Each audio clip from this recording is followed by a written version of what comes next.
August 20, 1989, Beverly Hills. A night that shattered the illusion of the perfect American family and captivated the nation. Two brothers, Lyle and Erik Menendez, gunned down their parents, José and Kitty Menendez, in their lavish mansion, leaving the world to wonder, why would these seemingly privileged young men commit such a brutal crime?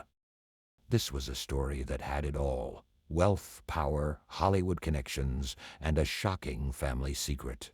Today we're diving into the case that became one of the most infamous trials of the 20th century. The Menendez family seemed like the embodiment of the American dream.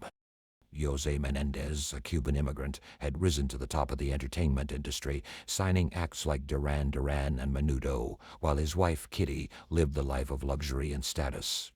Together, they built a multi-million-dollar empire and raised their sons, Lyle and Erik, to be nothing short of perfect. But behind the veneer of this picture-perfect family was a dark and disturbing truth. While Lyle was on track to be a business prodigy like his father and Erik a national-level tennis player, their parents' expectations were far from nurturing. Jos, known for his tyrannical and overbearing parenting style, pushed his sons to the breaking point. In 1988, just a year before the murders, Erik, the younger of the brothers, began acting out burglaries, school suspensions, and even court-ordered therapy.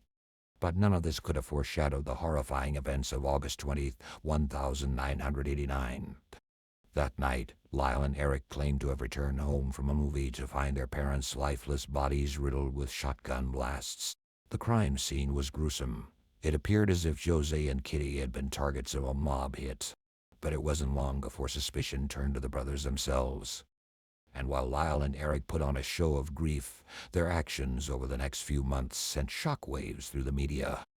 Within just 6 months of their parents' deaths, the brothers spent nearly $700,000 of their father's estate. Their lavish spending caught the eye of detectives, who soon received a tip that would crack the case wide open. In a bizarre twist, Lyle and Erik's own therapist became the key to their undoing.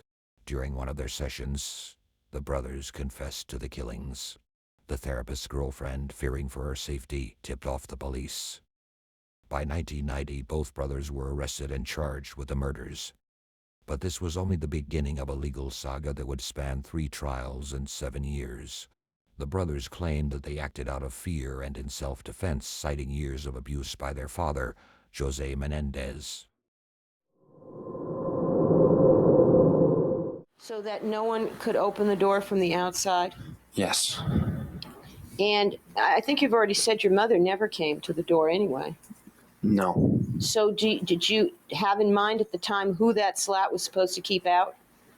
Well, I thought it was to keep out anyone from coming in the room. It just happened that no one came to the room ever, but I didn't know. Who were the candidates? Who were the other people who lived in this house? My mother and my brother. And at some time, Diane. When Diane lived with you? Yes. Now, on this particular occasion, nobody else is home? No. No? No one else is home. Okay. And do you recall basically what happened? Yes. Basically what happened? My dad came in and told me to take off my clothes and to kneel on the bed.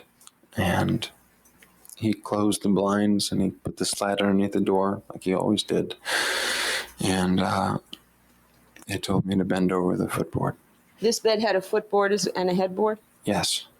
And did you know what it meant to be told to bend over the footboard?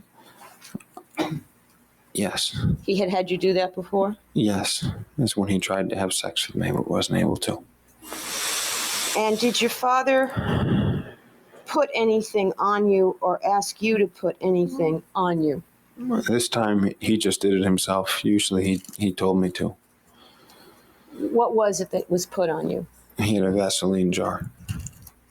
And in the past, when he had tried to do this, he had had you put the Vaseline on?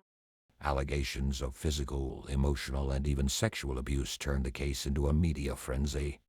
Were Lyle and Erik victims, or were they simply spoiled, greedy sons looking to inherit their father's $14 million fortune?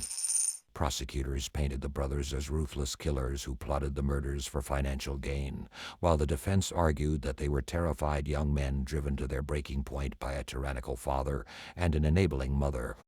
Ultimately, in 1996, Lyle and Erik Menendez were found guilty of first-degree murder and sentenced to life in prison without the possibility of parole. But their story didn't end there. Fast forward to today. After decades of imprisonment, new evidence has emerged that could possibly reopen their case.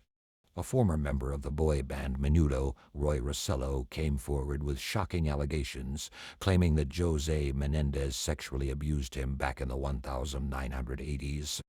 This revelation has given new hope to Lyle and Erik's legal team, who are now pushing for a retrial based on the claims of sexual abuse and a letter written by Erik months before the murders, detailing his father's horrific actions.